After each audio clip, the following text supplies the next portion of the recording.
eu queria agradecer o convite da ADRE Ipiranga, né, pela oportunidade, parabenizar a equipe pela organização de um evento como esse, né, é sempre importante a gente potencializar as vozes de todos e, como somos da educação, as vozes das escolas também. Cada vez que nós vemos um professor, uma professora desenvolvendo um trabalho, né, comunicando na condição de autor, um trabalho que desenvolve, nós estamos pensando quantas crianças estão sendo beneficiadas com aquela atividade e também, né, apreciamos bastante quando são as crianças que vêm apresentar as suas atividades, né, há de todos os tipos. Queria contar rapidamente para vocês a história do convite. A SME organizou uma atividade formativa bem extensa, com todas as DREs, envolvendo os supervisores e os membros das equipes de DOT-P. E eu estive recentemente na ADRE Ipiranga, conversando com esses dois grupos, porque sou responsável por essa temática. Então, são temáticas extraídas do programa Mais Educação São Paulo. E por falar nisso, antes de enveredar pela discussão mais dura, currículo, né, pela construção conceitual mais recente, é toda a experiência proposta pela escola ou a partir da escola. Muito embora todos nós, né, que estamos na educação, já tenhamos, né, lido, escrito e ouvido currículo real, currículo na prática, currículo escrito, currículo em ação, currículo em oculto, a noção de currículo que a gente vai trabalhar é a noção de Antônio Flávio Barbosa Moreira, que é um curriculista interessante. Currículo é toda a experiência proposta pela escola ou a partir dela. Então, tem lição de casa ou não tem? Isso é currículo. Reprovo ou não reprovo? Isso é currículo. Cobro, exijo ou não o uniforme? Isso é currículo. Minha escola tem sala de informática, laboratório de informática ou não? Isso é currículo. Tem POIE ou não tem? Isso é currículo. Tudo bem? Aquela atividade que eu proponho na sala de aula também é currículo. As orientações curriculares da Prefeitura de São Paulo também é um exemplo de currículo. Cada professor, cada professora, né, eles são autores do currículo, uma vez que todos nós fazemos traduções de propostas, de concepções, de ideias, de atividades, e somos nós que os colocamos em prática. Todos os estudos indicam que ninguém pega um documento curricular ou ninguém pega uma atividade, vai lá e aplica, né, diretamente. Todos nós vamos falar de uma determinada maneira, vamos usar uma outra imagem, vamos entonar a voz de uma forma ou de outra, e isso vai nos conferindo, na hora em que somos docentes, isso vai nos conferindo a condição de autores. No mínimo, né, de intérpretes, no mínimo de produtores. Tudo bem? Se a gente não quiser adotar essa ideia de autor. E por que currículo está na ordem do debate? Por que currículo se transformou num assunto da moda, né? Só para que vocês tenham ideia, aliás, durante essa época de eleições e ao longo de toda a campanha, vocês perceberam que em vários momentos, né, os candidatos mencionaram a mudança do currículo. Ainda no primeiro turno, um canal de televisão a cabo organizou um programa, né, de 1 hora com os assessores educacionais dos 3 candidatos que estavam em primeiro lugar nas pesquisas, e desse programa de 1 hora, eles falaram de formação de professores, falaram de fracasso da escola, falaram de uma série de questões. 11 minutos foram dedicados ao currículo. Então, os 3 assessores mostraram, né, seus projetos de mudança curricular. O currículo entra em disputa e se torna algo importante para o Brasil a partir de 96 com a nova LDB. Lá na nova LDB, né, vai aparecer uma questão bem interessante, que é: cada escola tem autonomia para a elaboração de sua proposta pedagógica. Isso nos levou, né, a todos nós que estávamos, né, na educação naquele momento, isso nos levou a, de alguma maneira, pensar sobre aquilo que vínhamos fazendo. Antes, né, a maioria das escolas funcionava a partir de uma tradição, de um acúmulo de conhecimentos. A rede estadual possuiu propostas curriculares variadas nos últimos anos, né, nos últimos 30 anos, vamos dizer, né, a partir dos anos 80 ela implementou várias propostas. A rede municipal também, né, possuiu suas propostas. Lá em 92 ela fez um movimento de mudança do currículo, mas de alguma maneira, né, os currículos eram alimentados pelas editoras, né, que produzem livros didáticos, os currículos eram alimentados pelos programas de formação de professores, os currículos eram alimentados por uma tradição. Se vocês observarem, a partir da publicação dos Parâmetros Curriculares Nacionais, lá no final dos anos 90, nós assistimos uma enxurrada de produções curriculares. E o currículo aqui no Brasil se tornou um objeto de estudo importante no final dos anos 80, no começo dos anos 90, e cada vez mais nós temos maior quantidade de preocupações com o currículo, de produções com o currículo, de produções sobre currículo e de pesquisa sobre currículo. E por que o currículo é algo tão importante, né? E aí eu vou reproduzir uma fala dos meus alunos na graduação. Eu sou professor de uma disciplina e que discute as questões do currículo. E lá pelas tantas, eles começam a perceber que existe uma proposta federal, né, os PCNs, os Parâmetros Curriculares Nacionais do Ensino Médio também. Existe uma proposta estadual, né, essa que está em vigor, e existe uma proposta municipal, no caso do nosso município. Todos os anos tem alguém que pergunta, mas professor, não seria melhor se tivesse uma só para todo mundo? Né? E eu sou daqueles que pensa que não deve existir uma só para todo mundo. Eu sou daqueles que defendem que nós precisamos ter várias propostas.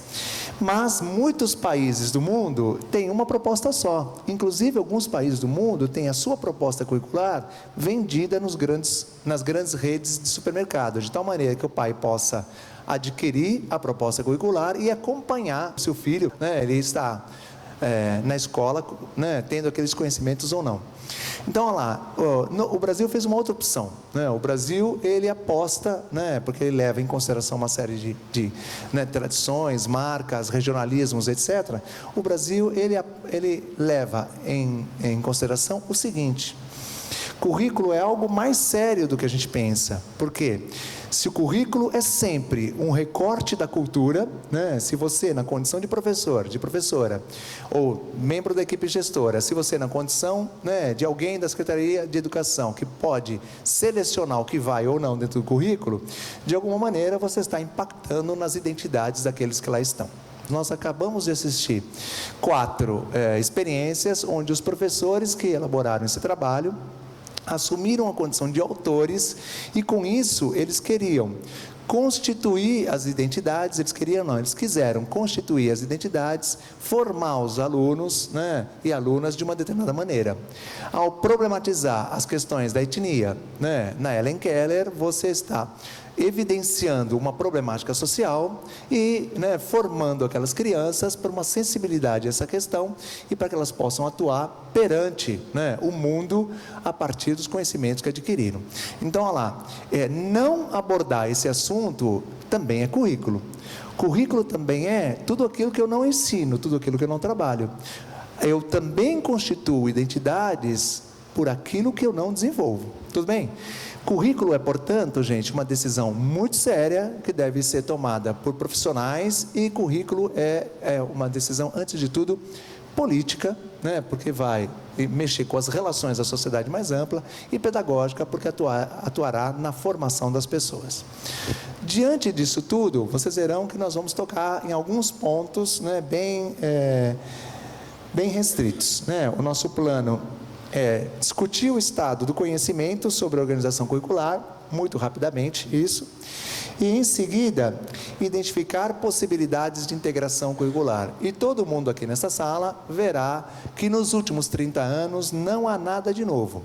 O que melhorou nos últimos 30 anos é o jeito das pessoas fazerem, mas ninguém, pelo menos a literatura diz isso, ninguém apareceu com uma ideia, né, inovadora na questão da integração curricular. Muito pelo contrário, né? O que nós temos feito, o que todos nós fizemos, o que vocês viram, né, pelo menos na tarde de hoje, são pessoas que desenvolvem trabalhos de integração curricular a partir de elementos, né, que já estão disponíveis, mas essas pessoas, ao colocarem a integração curricular em ação, estão produzindo e aperfeiçoando formas de fazer o currículo integrado, ou currículo integrador, como vocês queiram. Há 2 maneiras de pensar o currículo, pelo menos até agora a literatura não apresenta nenhuma outra, né? Um currículo pautado na perspectiva acadêmica. O que é isso? Nós ainda temos, né, muitas escolas, e aí eu estou pensando educação infantil, fundamental e médio, né, que adotam as áreas do conhecimento como espelho na hora de pensar suas propostas curriculares. Então, o que significa isso?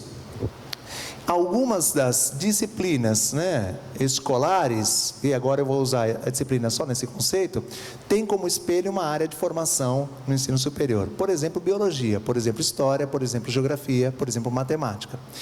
E aí, essa, né, área do conhecimento, ela funciona, gente, independentemente da escola, porque ela tem a sua lógica de funcionamento, o seu objeto e o seu método de produção de conhecimentos.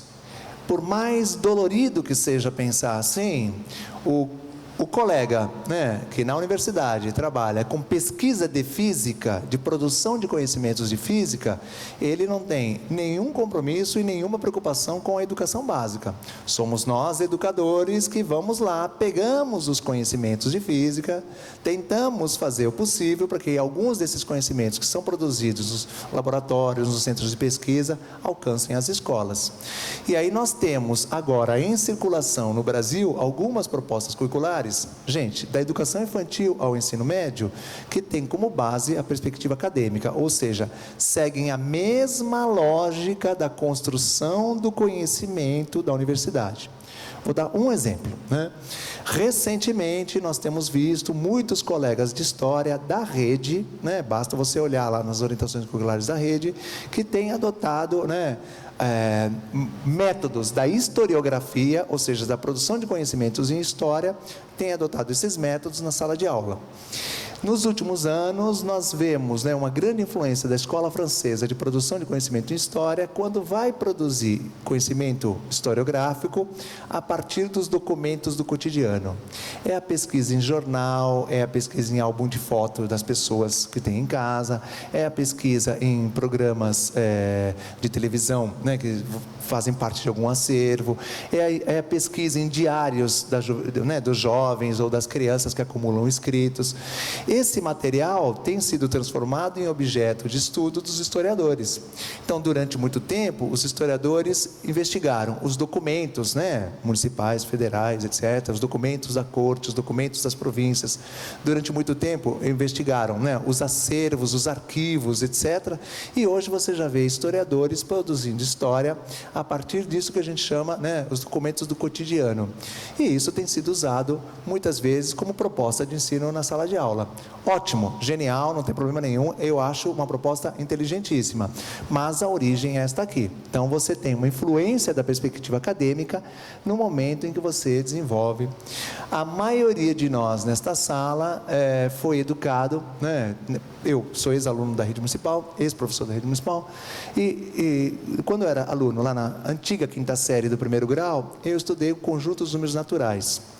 E aí, fui para a sexta série, estudei o conjunto dos números reais, aí depois o conjunto dos números inteiros, aí depois o conjunto dos números racionais.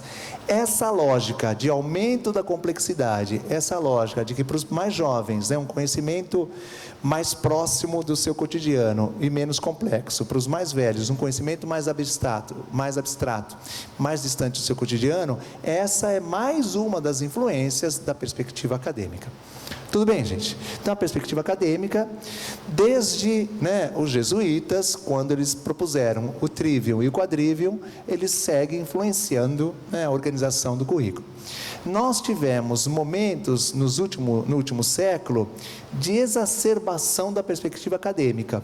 Lá no começo do século, com a publicação de um livro chamado Currículo, né, que é um livro de Franklin Bobb, né, e Bobb vai propor uma organização curricular a partir da perspectiva acadêmica, e lá na metade do século XX, 1949, nós temos Ralph Tyler produzindo uma outra obra, e essa sim nos influenciou muito. Quem aqui foi funcionário do Estado e trabalhou com Verdão, né, aquela proposta que estava lá no Verdão do Estado, lá nos anos 80, era uma proposta inspirada nas ideias taylerianas. Quer ver?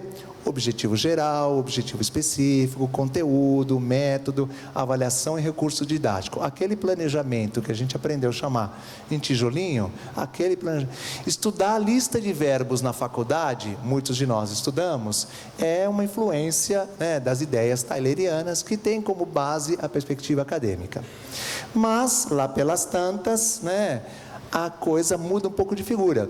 E isso, de novo, né, começa lá no princípio do século XX, com Dewey, e vai chegar até os anos 80. Né? Ou seja, em vários momentos do século XX, nós vamos assistir propostas centradas na vida social.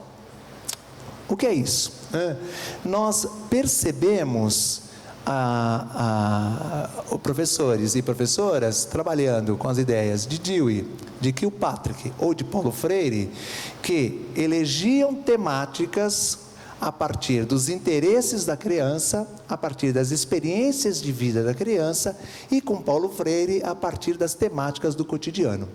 Então, é uma forma diferente de organizar o currículo, é uma forma diferente de pensar nos conhecimentos que iam ocupar o currículo. Nós veremos daqui a pouco que tanto em uma perspectiva quanto em outra aparecem formas de integração curricular.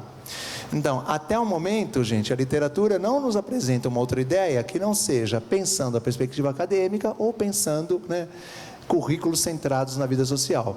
Obviamente, você vai me dizer, mas Marcos, o currículo centrado na perspectiva acadêmica, ele é disciplinar.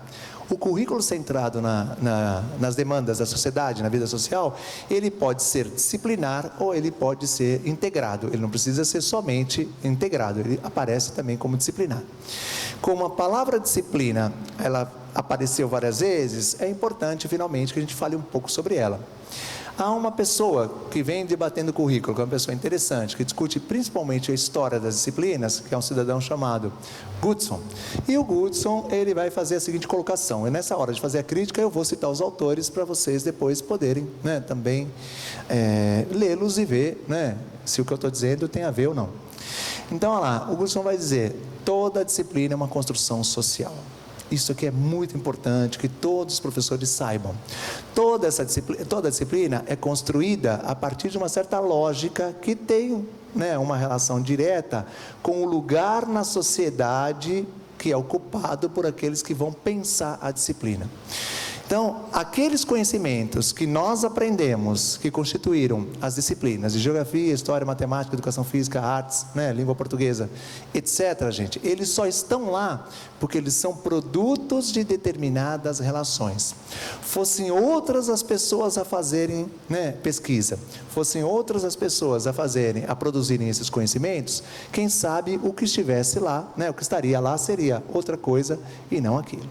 Então, se vocês, por exemplo, aqueles que têm uma formação da área das biológicas, qualquer disciplina, né, da área das biológicas, se vocês voltarem lá nas faculdades que estudaram e pedirem os programas de ensino, vocês verão que a maior parte dos autores dos livros que foram usados como fundamento são homens do hemisfério norte, brancos, heterossexuais e cristãos. Isso tem uma influência gigante no currículo.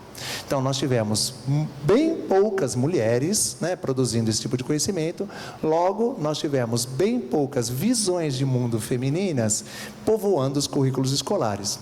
Quando a gente vai olhar a matemática, gente, quando a gente vai olhar a língua portuguesa, e aí eu vou pensar num autor que todo mundo aqui conhece, né? O Nietzsche, quando ele vai dizer que quem criou as palavras sempre foram as elites. Então, até o modo que nós temos de nos expressar, ele está contaminado por determinadas visões de mundo que atravessaram as pessoas na hora que elas disseram, é aquilo que tem que ser ensinado e não outra coisa. Então, a disciplina, gente, ela não é sagrada, né? A disciplina não é algo que a gente precisa, né, submeter-se a ela do jeito que historicamente a gente vem submetendo.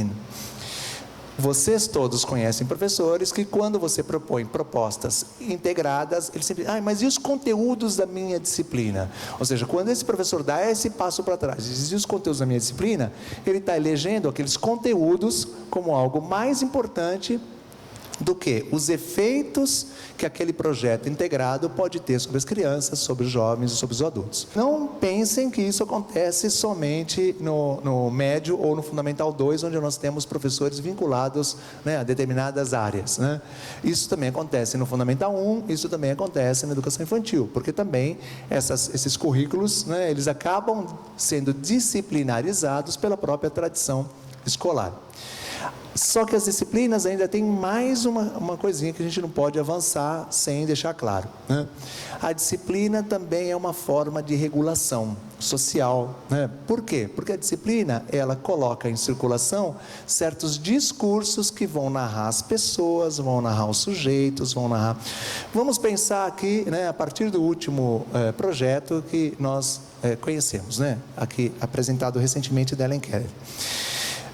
Alguns de nós, na escola, aprenderam descrições dos povos indígenas que hoje são altamente questionadas, né? Para falar a verdade, foram felizmente varridas dos currículos. Eu estudei, né, em uma escola, como eu disse, né, numa escola municipal, que me ensinaram que o índio era preguiçoso, porque os portugueses foram obrigados a trazer a população negra, porque os índios brasileiros não gostavam de trabalhar. Então, olha lá, eu aprendi isso na escola. Também aprendi como fazer em caso de picada de cobra. Também aprendi que ao meio-dia o sol estava a pino. Gente, também aprendi um monte de coisas, certo? Então, olha lá, todas essas coisas que a gente foi aprendendo no currículo, de alguma maneira foram regulando minha forma de ser, foram regulando minha forma de agir. Ao enfrentar os dilemas do cotidiano, eu enfrentava esses dilemas, enfrento esses dilemas, a partir das representações que esses discursos contidos nessas disciplinas fizeram chegar até mim. Então, uma disciplina será sempre uma forma de regular, uma disciplina será sempre uma construção social. Logo, gente, seja qual for a organização que você fizer, você sempre vai estar regulando as pessoas. Logo, sempre que você pensar este conhecimento e não este, você está sempre, de alguma maneira, decidindo a partir de certas visões de mundo. Tudo bem?